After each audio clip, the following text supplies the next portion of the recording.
Hello and welcome back to the backlog. We're back again. Well, Clay and I are back again. hmm Cameron over here is here for the first time. Thank you for joining us. Of course, I'm glad to be here. I'm excited to talk about some peak, as the kids would say. Well, this is the thing is that we're talking about another new TV show. If you haven't watched Clay and I's reviews of His and Hers and Wonder Man, feel free to go check them out. But this is a different level of television we're talking about here today. We're talking about A Night of the Seven Kingdoms. You've all heard that it's good, and yes, it's good. We're not going to beat it. Well, I don't know what Clay thinks. I'm not going to beat around the bush. I'm really excited to talk about this. So before we go into it, though, Cammy is our newest member. Tell me about your history with this franchise, this universe, this Game of Thrones world. I'm so glad you asked. I kind of came across it when I was younger. Basically when it first when the books have been around since like the '90s, but the TV show started when I was like sixth grade. I saw my parents watch it a few times. They kind of, told me to avert my eyes a whole bunch of times because it's violent, sexual, and gross.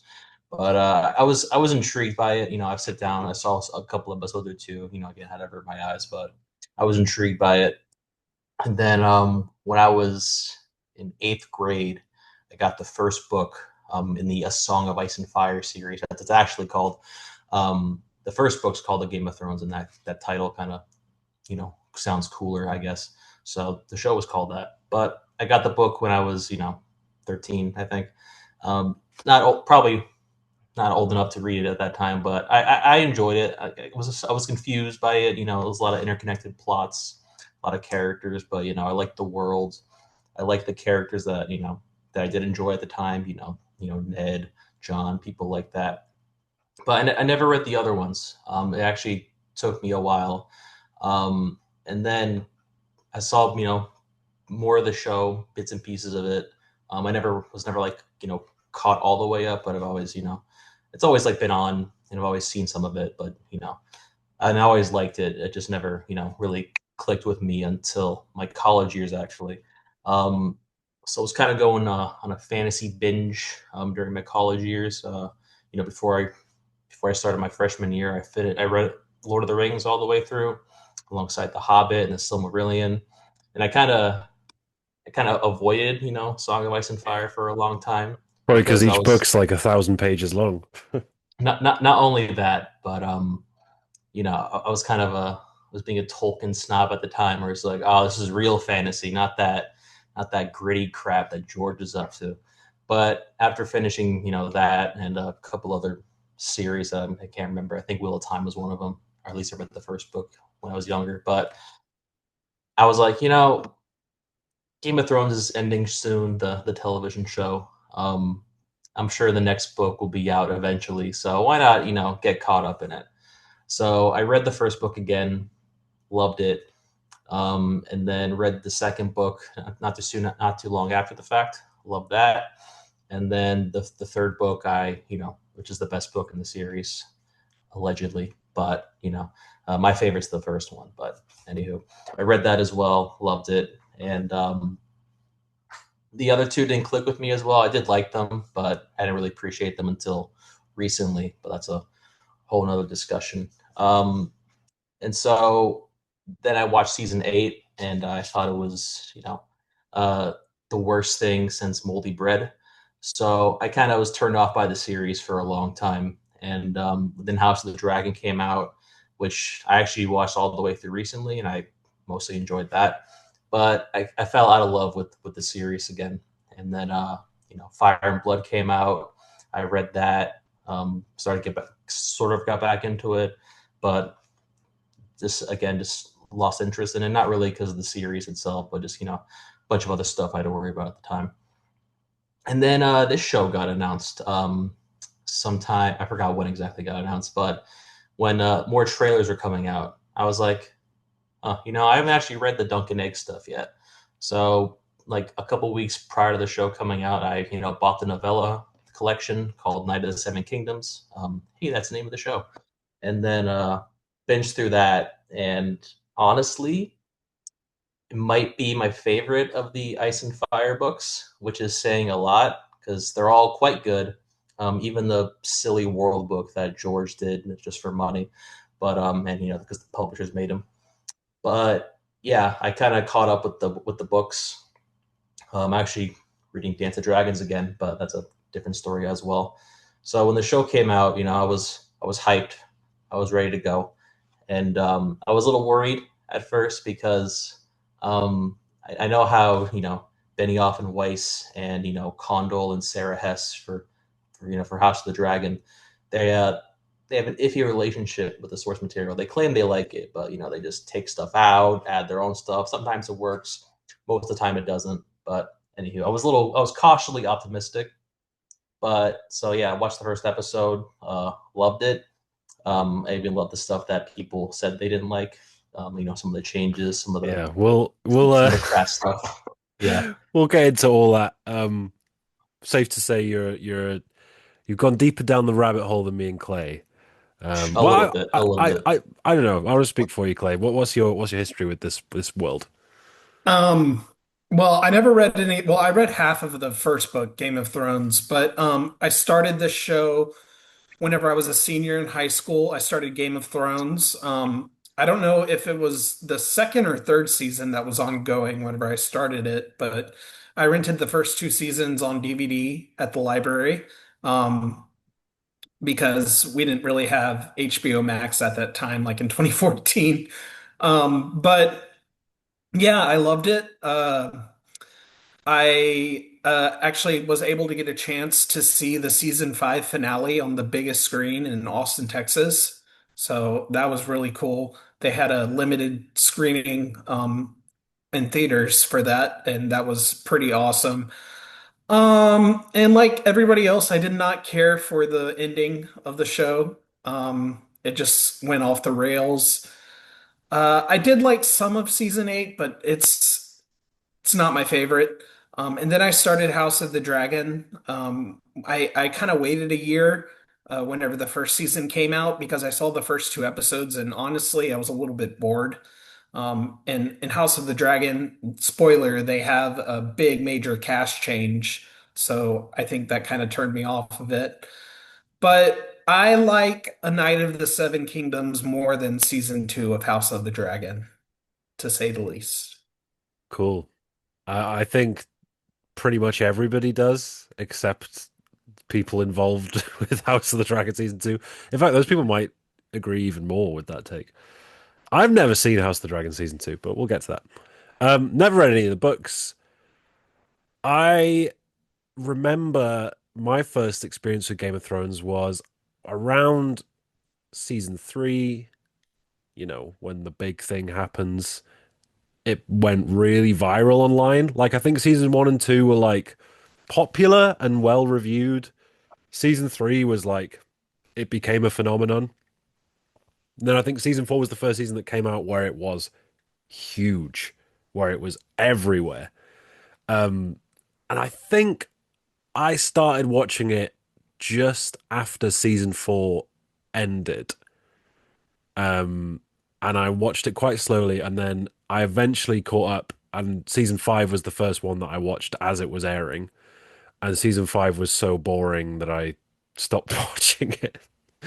So, and then I ended up coming back to it and finished, went back again from the start and watched the whole show in prep for season eight. So there was quite a gap there where I wasn't really watching the show, considering, I think seasons one through four of Game of Thrones, especially one and four, are like some of the best TV ever made. Like it's incredible, incredible. And two and three are great too, and six has some great stuff. Five has some good stuff, but it's all kind of marred from season five onwards. And then season eight. I remember I was high on the copium. I thought the first episode was okay. I thought the second episode was really good. I thought the third episode was not what I expected, but fine. it's cool though because we're gonna have all this cool stuff with Cersei and Jamie, and it's and I think it was like a lot of people were down on it from the start of season 8, or even before then, from season 7, season 6, season 5, to until episode 4 of season 8 to be like, oh, this is kind of bad. And I actually think like the finale is far from the worst episode. Like I think Last of the Starks and the Bells are so bad, and the finale has has some stuff I like in it, but also the damage was already done, and I can see why people pile on the hate for that one. Anyway, that's a whole other thing. House of the Dragon came out, watched the pilot, thought it was incredible, similar to Clay. I thought the pilot was amazing. I got to like episode 5 and I was like, ah. The cast change was just threw me off. Wasn't enough Chris Evans, and I heard there's even less Chris Evans in season 2. Yeah. So yeah, anyway, we've talked a lot about not a Night of the Seven Kingdoms. And the point I'm coming to is I wasn't too excited for this show. I think there are a lot of people that weren't too excited for this show. Half-hour episodes, comedy, but happy to say I was very wrong. Um, I mean, where do you even start with this? We're going to start by not going into spoilers. And I guess we could start with Dunk and Egg. I mean, the two main characters just it's very much like the Hound and Arya vibes, which was Yeah. one of my favorite subplots in Game of Thrones.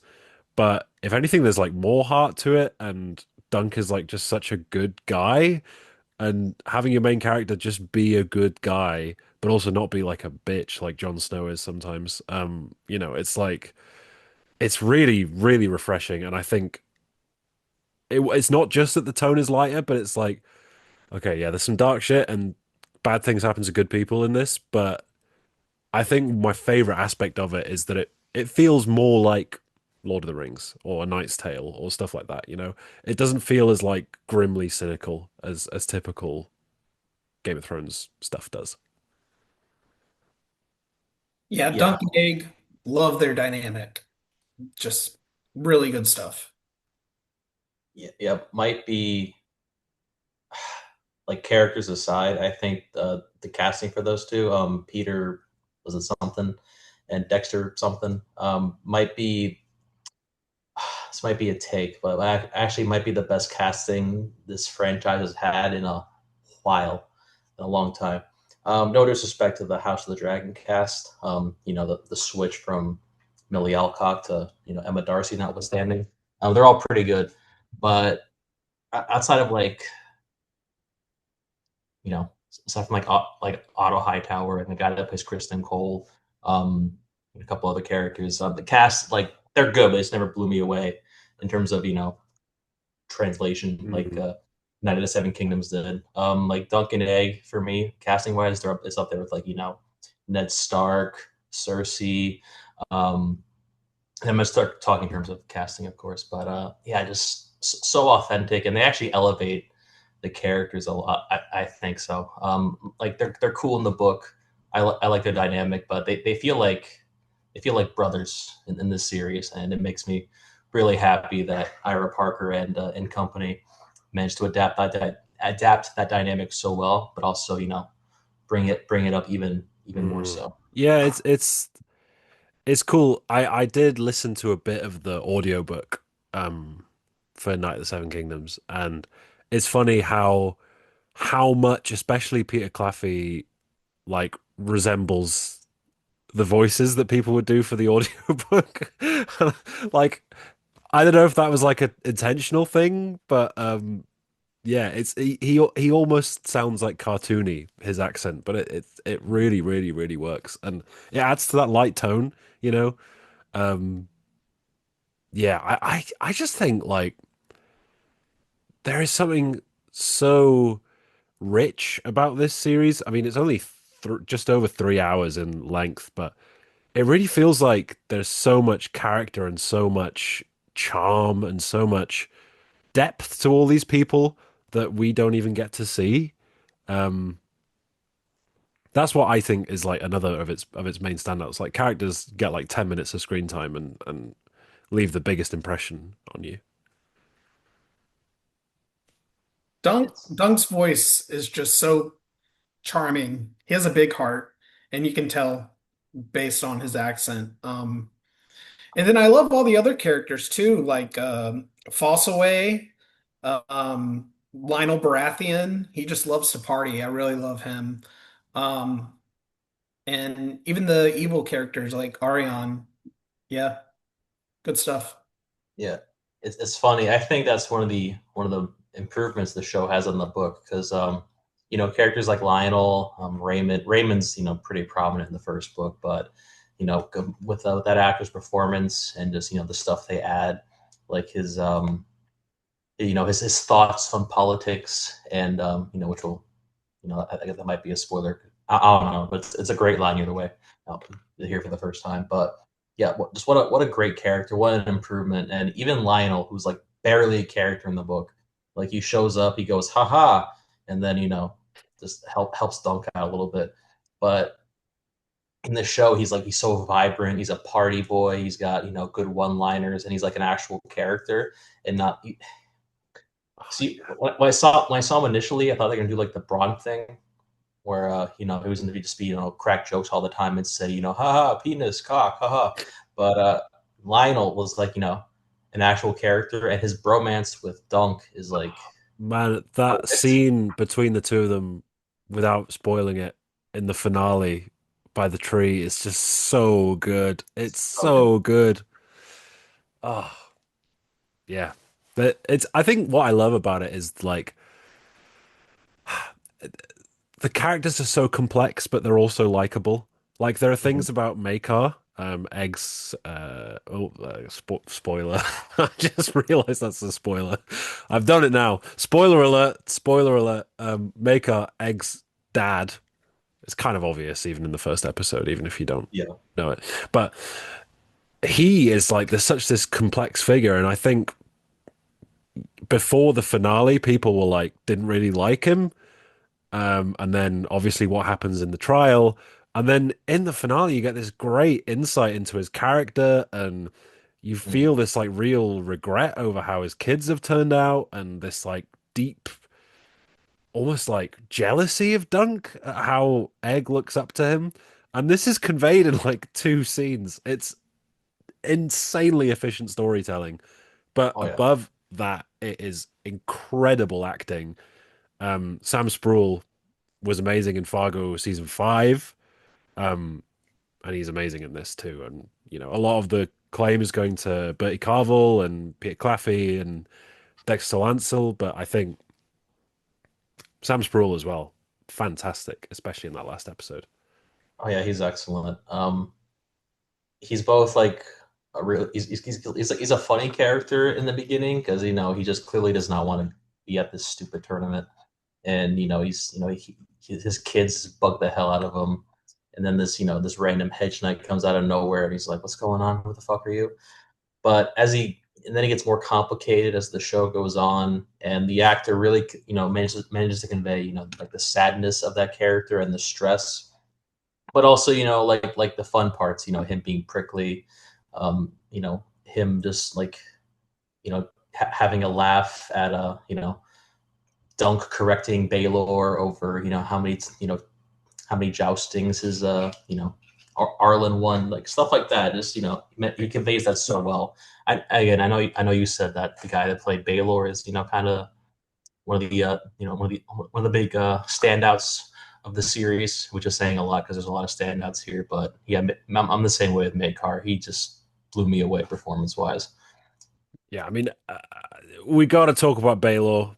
Yeah. Um, he's become a thirst trap. He's become like the dad that everyone either wants as their dad, or if you're a woman, you want to, be with him. Um, I mean, oh my God, what a character. 10 minutes or like I think it's like 11 minutes of screen time. And Mhm. Oh yeah.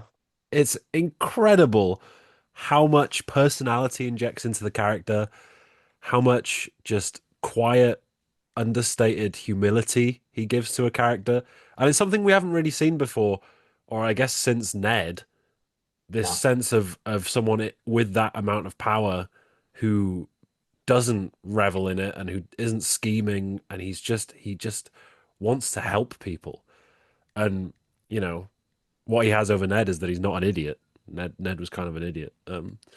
But I mean, every scene he's in is an absolute gem. Um,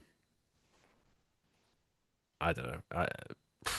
What can you say? It he'll probably get an Emmy nom for supporting actor, and he'll probably Oh, win.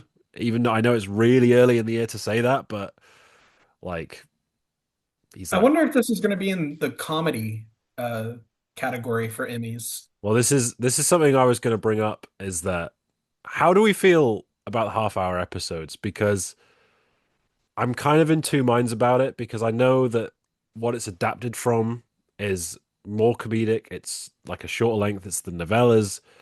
They're quite breezy. And in staying true to the source material, that makes sense. But I don't know about you guys, there were a couple moments in the show where I feel like following it all from Dunk's perspective, I don't want to say it weakened the show, but it made it a bit too narrow.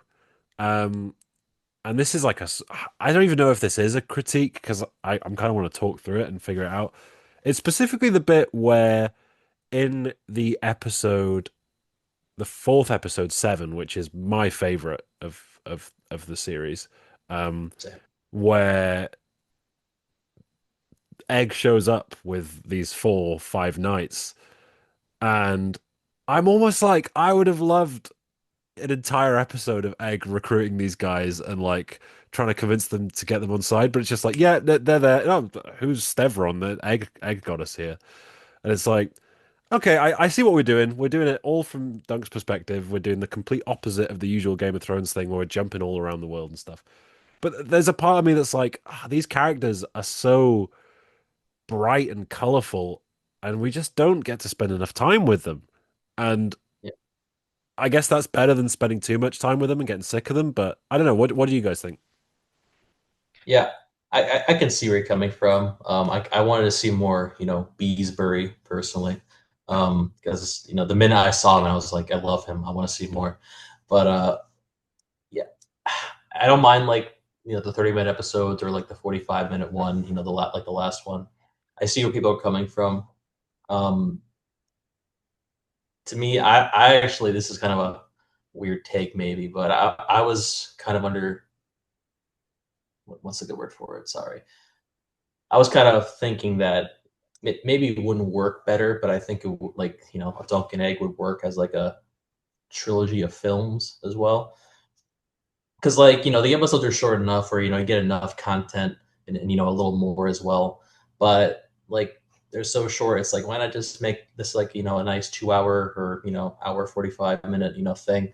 But again, I see people complain about the pacing. I do miss like my hour long Game of Thrones episodes, but at the same time, it's like then I look at House of the Dragon and how some of those episodes are paced, and then I'm like, yeah, maybe the 35, 40 minute episodes ain't a bad idea. So I'm of two minds about it, but I think they do a lot with the time they have, which is crazy. Because I've seen again like House of the Dragon where freaking an hour and a half and like it's just Rhaenyra crying in the council room being like, oh, I don't want to go to war, but I'm at war. Oh, so you know, Ira Parker makes use of, and his crew, of course, make use of limited time fairly well. And it left me wanting more every time the episodes ended. So I guess that's a good Yeah, thing. this is the thing. I was left wanting more, but I still wanted more. Mhm. Like Clay, where do you land on this? We need the third party to tie break. Well, it's very tight. Everything is very tight. But I think it really depends on if we're going to see these characters next season. Um, Otherwise, like if it's going to be the same thing with entirely new, different characters, I'm not sure. So I guess it really just depends. Well, we I'd love to see Lionel next season, but yeah, Sam Sproul's already said that Makar's not going to be in season 2. um, Oh, which is a shame. And they're going off to Dawn, and I've not read the source material, so I assume we're not gonna get much overlap in terms of returning characters. Yeah, not really. I mean, not to be a nerd, but the Baratheons that kind of live near Dorne a little bit. The Stormlands are like they're like really close to Whatever. the Dornish border. So maybe I mean Lionel's not in the second book to be fair, Well, there we but go then. So maybe they'll throw him in there and be like, hey Dunk, what's up? What's going on, guys? But I don't know. you know what? I think I trust these showrunners more to make changes. I don't think Yeah, changes to source material are inherently a bad thing, and I think that's something that that's something that people have been conditioned to think because of how Game of Thrones went down. Like, I don't know, this might be a hot take, and this is a whole tangent, but I really don't think Lady Stoneheart would have worked on TV. Like, I get it works on the page, but like conceptually, it's just so I don't know. I think it's very high concept compared to the yeah, way the I show just don't went. think it fits the tone of the that they set for the show. Um, I don't know. People love Lady Stoneheart, and that's a Yeah, whole other thing. I, But I do as well. I can't lie, but I can see where D&D are coming from. I think and I don't mind them not adapting everything, but I do think George not helping out with the series was well, that definitely a detriment. yeah, that's the thing. But I think these showrunners will add stuff and change Oh yeah. stuff that in a more tasteful way.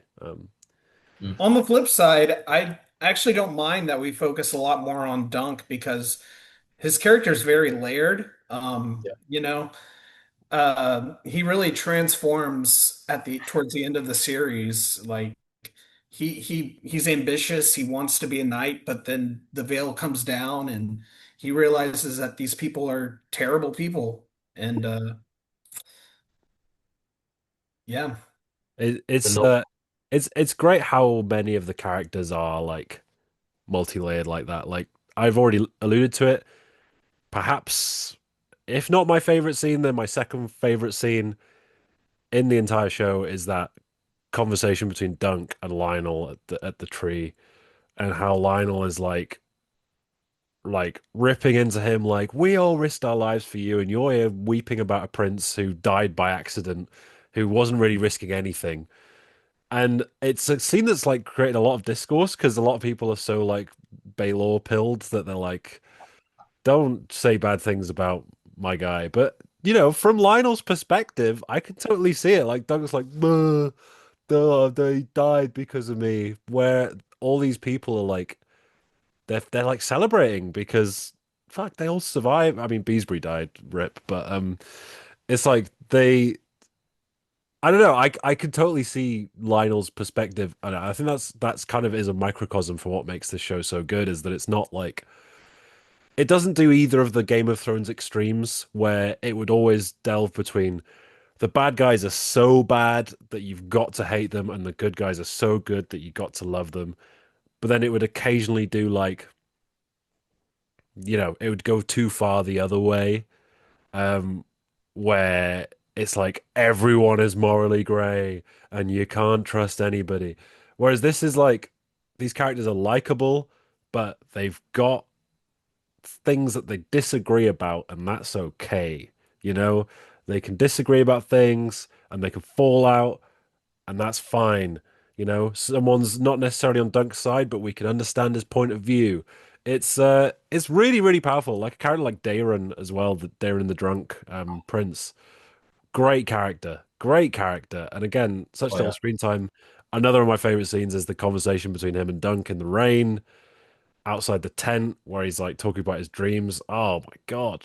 There's just so many great scenes though. It's like the episodes are just packed. The pacing is fantastic. Mhm. And you really see Dunk's influence on the other characters too. Like yeah. if Dunk wasn't in the picture, I'm sure Egg would have ended up like his brother, just a terrible person. Oh Yeah. yeah. It's I mean then you've got the whole episodes 4 and 5 are like they both been considered some of the best modern episodes of TV, especially five, um, until it got review bombed by Breaking Bad fans, which is it's kind of funny because like both sides just review bomb one episode and then it's like, okay, the new number one is another episode of Breaking Bad. It's like, okay, Yeah, nice, you achieved so much, and I don't know. yeah. I think those two episodes as like a duo are fantastic, but I do lean towards episode four as my favorite. I just love that ending with Baylor. Even knowing it was coming, fantastic, so good, so good. I cried. I think it's a toss up between 5 and 6 personally for my favorite. Oh yeah, the finale was amazing too. Yeah. Mhm. Yeah, I think four is also my favorite, but five's obviously a close second because also just might be the best shot and best directed like armored medieval type fight I've ever seen. Like, I'm trying to think of a good comparison. Maybe, was it Macbeth with Fassbender? I think that's a Yeah. that's a close second. Mm. But it's like wow, they captured like the grittiness, but also made it visible and comprehensible, which is interesting. Because fucking D&D sure didn't do that last season of Thrones, but that's No. a Winds whole of different Winter, discussion. not Winds of Winter. Battle of the Bastards is the only one I can think of that like Yeah, comes close. yeah, which is that fight's really good, but it's also kind of stupid because John's soloing the entire army Yeah, but that shot without a though, that helmet. shot is It so looks good. great. The It shot does is look so great. good. Yeah, I give it cool points, which is really all that matters with a show like with a latter half show like the last half of Game of Thrones. But can we talk about how fun and interesting Arion was in this show as a villain? I thought he was a great addition. Yeah, he could easily have been like just another Joffrey, and I think Yeah, that's kind of where you think it's going. Um, but I love that he's like he's just an inconvenience, and like his little like 10-year-old brother wants to kill him, and it's well, like it's dude, it's amazing. their beef's like really dark, but in like a almost comic way because Arion's such a piece of shit, but he's actually better than he was in the book because in the book he's been more Joffrey coded. He's not like cutting people open and stuff, but he's just kind of more bitch made like Joffrey was.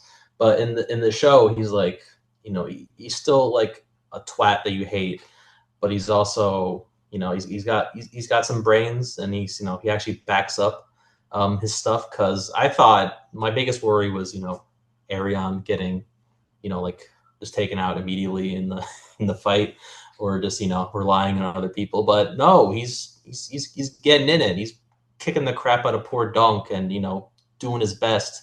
There's a shot with like where he throws something. I'm not gonna say what it is, but he like throws something. And I'm like, holy shit, Arion, relax, tone it He down. Come did better on. than I expected. Mhm. Um, he's too obsessed with dragons, though.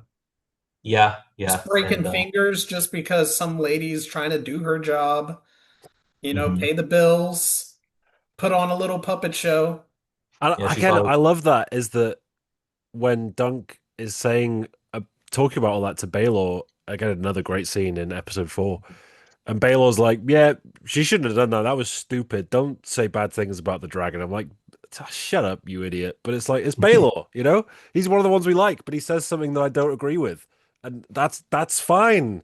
We're allowed that. Our characters are Mhm. complex. That's cool. Yeah.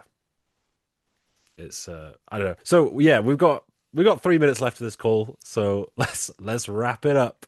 Um we could probably talk about this for another 40 minutes really, but What do we think about episode 5, half of it being a flashback episode? yeah, that's another. I thought it kind of derailed the momentum myself. Hmm. Yeah, Yeah, same here. I can see that, but it's again, it's one of those additions where because that stuff's not in the book. Like Arlen's past is mentioned, of course, in the books, but Dunk's past really isn't that talked about aside from saying, "Oh yeah, I grew up in the hood" and all that stuff. But but I think I think it was a good addition, and I get it. I get it for pacing concerns. Sure, I understand that, but I man, almost they think just it's just the wrong episode to put it in, personally. that's fair. But I honestly, I think it was good stuff. The guy that plays like younger Dunk is like they if they're not real if those two actors aren't related, I'd be shocked. But he captures it so well. He captures like the era as well because like it's post war, everything sucks really bad. His little thing with his girlfriend was cute and tragic, kind of predictable, but it worked. And Arlen just being the coolest character ever for like 5 minutes is like okay, okay, I see where you're going with this. This works. Yeah, in This works for me. isolation, it works. It's just where it came was a little bit frustrating. But yeah, Sure, sure. that is A Night of the Seven Kingdoms. If you've watched it, let us know what you think. I'm gonna go 8.7 out of 10.